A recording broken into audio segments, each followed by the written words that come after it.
The Black Hills Gold Rush began in this reach of French Creek about 3 miles east of what is now the town of Custer, South Dakota, when Horatio Ross, a miner with Custer's 1874 expedition, verified the presence of gold at this site. The news spread quickly, and even though the Black Hills had been ceded to Native Americans by the 1868 Fort Laramie Treaty, miners flooded into the area within months, and placer mining activity sprang up throughout the Black Hills. The earliest search for gold consisted of widespread placer mining in streams, but it didn't take long for miners to move into hard rock mining to look for the source of the gold. Everything from small to large operations of hard rock mining sprang up, all looking for that vein of gold ore. Placer mining yielded direct recovery of gold dust or nuggets from streams, but hard rock mining is a much more labor and equipment-intensive process, which includes extracting coarse chunks of gold ore from the ground, crushing the large chunks of rock into smaller pieces, pulverizing the smaller rocks into a powder consistency or slurry by stamp mills, and then using chemicals to bind and then later release the gold from the ore powder in a process called amalgamation. Mercury and cyanide were often used in this process. To get a feel for how early mines were operated in the Black Hills, we're going to look at the remains of 2 abandoned, intermediate-sized hard rock mining operations that are open to the public within the Black Hills National Forest. The Empire Mine near Keystone was operated between 1893 and 1956. It combined the Golden Slipper and the Forest City mines around 1933. The Gold Mountain Mine, located a couple of miles north of Hill City, ran between the 1920s to 1941. At the Gold Mountain Mine, a steam engine, restored ore bin, compliments of the U.S. Forest Service in 2012, and the remains of the mine shaft are the main features of the mine site, together with numerous concrete foundations, some of which probably supported stamp mills. Given the Gold Mountain mine shaft was over 100 feet deep and hundreds of feet long, there had to be some mechanical assistance to move the rocks and the miners underground.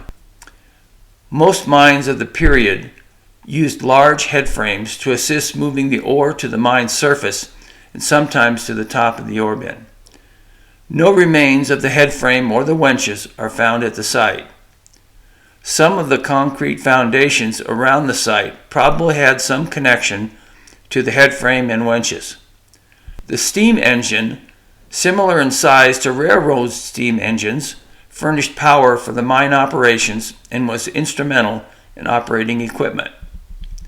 Once the ore was delivered to the ore bin tower, it was separated by size, with the larger rocks crushed and all the smaller rocks passing directly to the catch basket at the bottom of the ore bin. The restored milling tower of the Gold Mountain Mine is a great reproduction, clearly showing a metal screen and a rock crusher. Looking on the back side of the rock crusher, you can see the gearhead indicating it was operated by some power source. Just below the ore bin are concrete foundations, probably where the stamp mills pulverized the ore. Although there is sufficient space within the concrete foundation to support an amalgamation operation, there is no equipment remaining on site.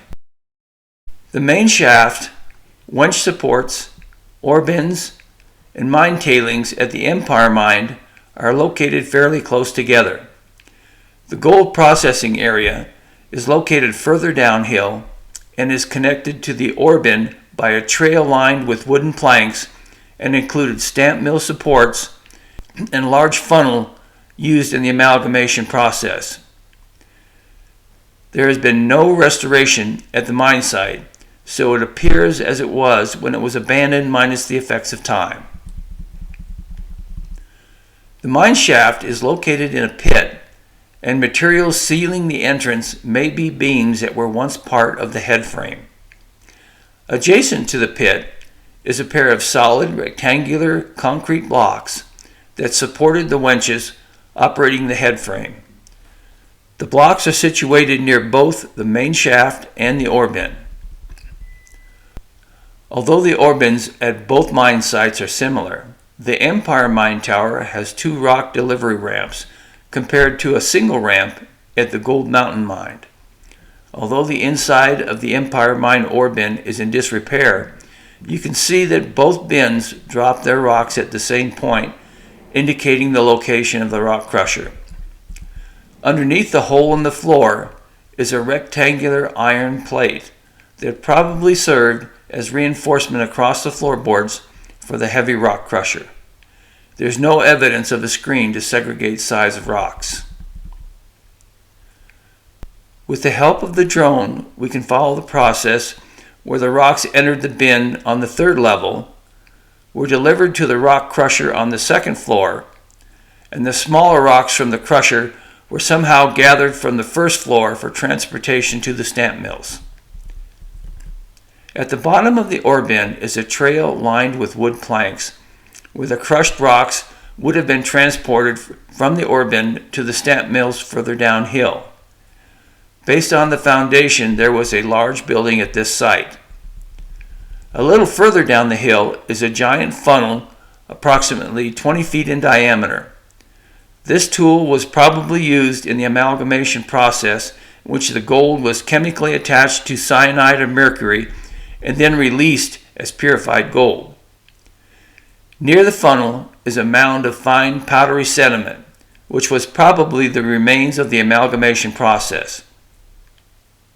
Thanks for joining me on this tour through time, looking at 2 fascinating sites in the Black Hills National Forest. Any comments, additions, or corrections are welcome.